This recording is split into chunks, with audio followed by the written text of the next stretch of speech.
Olá pessoal, tudo bem? Então, para falar de pêndulo, né? Ou melhor, o pêndulo simples, porque temos vários pêndulos, o chamado pêndulo físico, pêndulo composto. Aqui é o pêndulo simples, que é o mais tratado, né, na maioria dos vestibulares, certo? Bem, o que consiste o pêndulo simples, né? Basicamente é o seguinte: temos um fio preso, né, a alguma superfície, a um teto, e nesse fio temos uma pequena massa presa a este fio, né? E bem, este pêndulo, né, esse conjunto fio e esfera, quando soltos de uma certa região, eles ficam oscilando em torno de uma região, né, que a gente pode chamar de região de equilíbrio, tá? Claro, esses conceitos aqui não vão ser tão importantes agora, que a ideia é só o pêndulo mesmo, mas ele é o introdutório para se falar em movimento oscilatório, né, para a parte de ondulatória e também a parte de MHS, certo? Mas bem, nós dizemos então que o pêndulo simples, a pequenas oscilações, ele fica, a pequenas amplitudes, né, ele fica oscilando em torno de um ponto que a gente chama um ponto de equilíbrio, né? E isso aí consiste em um pêndulo simples, uma esfera presa a um fio enquanto oscila, certo? Bem, essa oscilação vai se dar, só fazendo um rápido diagrama de forças, devido à soma de duas forças. Uma, a força peso, e outra, a força de tensão neste fio, né? Que daí, fazendo um pequeno diagrama de corpo livre aqui, temos aqui a tensão no fio, temos aqui a força peso, né? A junção dessas duas, certo? Daí faremos aqui um rápido regrinha do paralelogramo, tá? Vamos se encontrar neste ponto. Temos aqui então, né, a presença de uma força resultante, que vai ser chamada uma força restauradora. E essa força sempre vai estar apontando para essa posição de equilíbrio, fazendo com que o pêndulo oscile, né? Então eu vou ter o que? Sempre essa força atuando, fazendo com que o pêndulo, em pequenas oscilações, tenha sempre este movimento permanente. Claro, desprezando os efeitos da resistência do ar, certo? Mas bem, o importante do pêndulo aqui é entendermos o seguinte: se tivermos o comprimento deste pêndulo e darmos a ele o valor de L, um comprimento L do pêndulo, né, ou seja, o comprimento do fio, certo? O período de oscilação, né, aqui eu vou até mudar essa letra, vou chamar força de tensão, tá?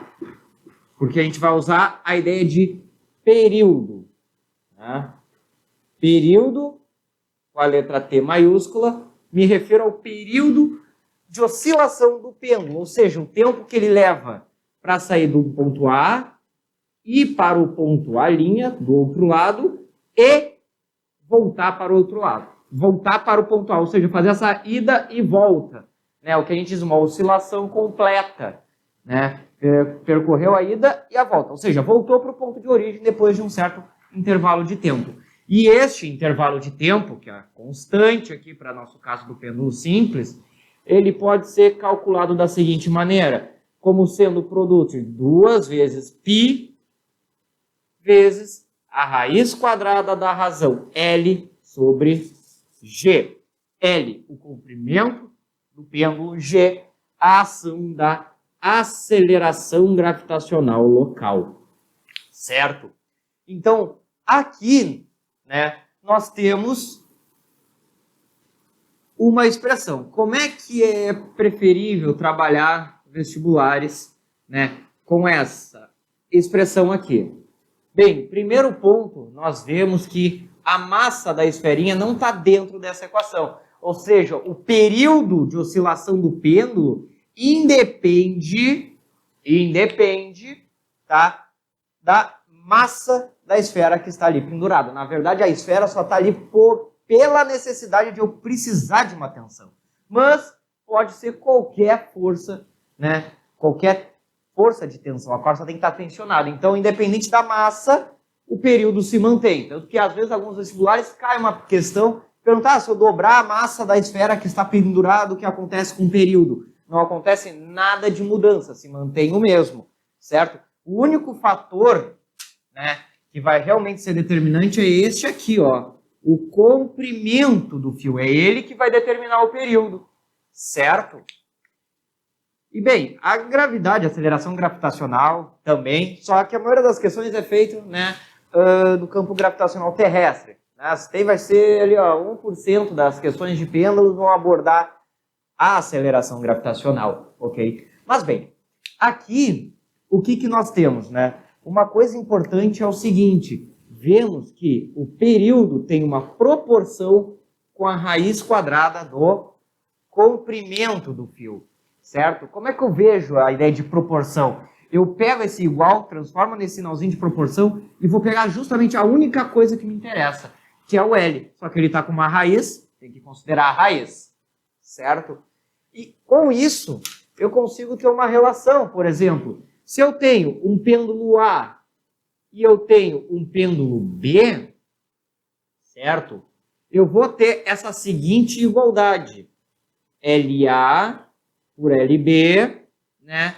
Os dois dentro de uma raiz quadrada. Então, eu consigo ter uma relação, por exemplo, entre dois períodos, né? Períodos de dois pêndulos distintos, a relação entre ele e os seus comprimentos. Ou também eu posso pegar essa raiz, passar para o outro lado e vai virar o quê? Vai virar toda uma potência de 2 aqui deste lado, né?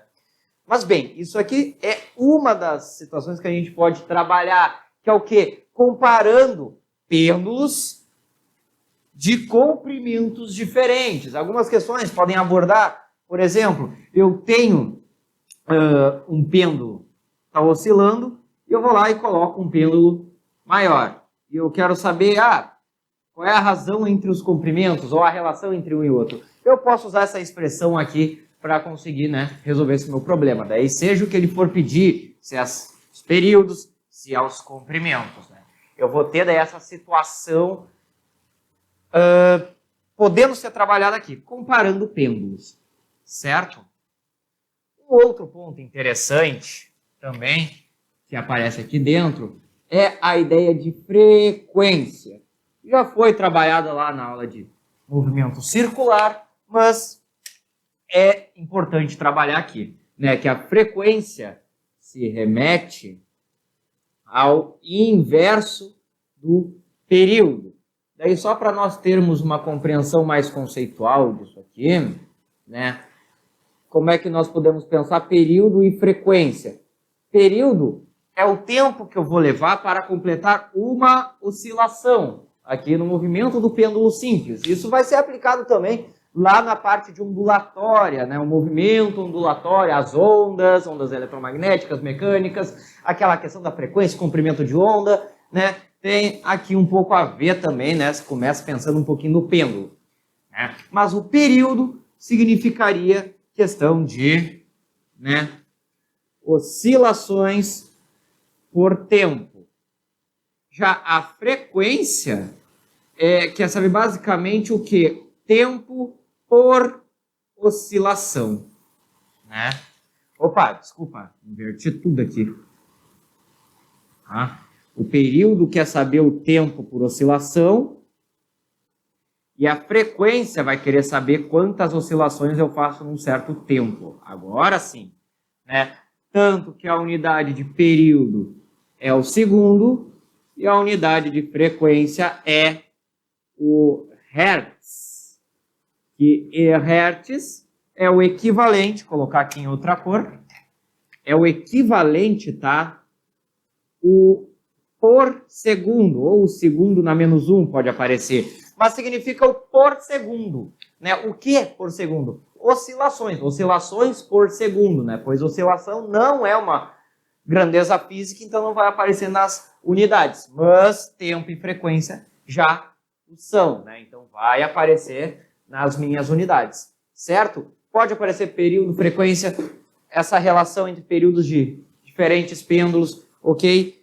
E bem, para dar uma exercitada aí, vocês têm na descrição uma lista de exercícios aí falando sobre o pêndulo simples, né? Pegado de alguns vestibulares, ok? Questões envolvendo, né, essas expressões e essa compreensão, principalmente a questão da massa, né? Que não vai, certo, influenciar no período de oscilação. Ok, pessoal? Bem, espero que, né, essa aula, esse vídeo tenha ajudado vocês. Se ajudou, não esqueça de compartilhar, se inscrever e curtir o vídeo, ok? Como eu falei, tem uma lista de exercícios aí para vocês acessarem na descrição. Vocês podem acessar, estudar, ver as dúvidas, mandar por e-mail nos comentários. Então, bem, desejo a vocês bons estudos e até a próxima!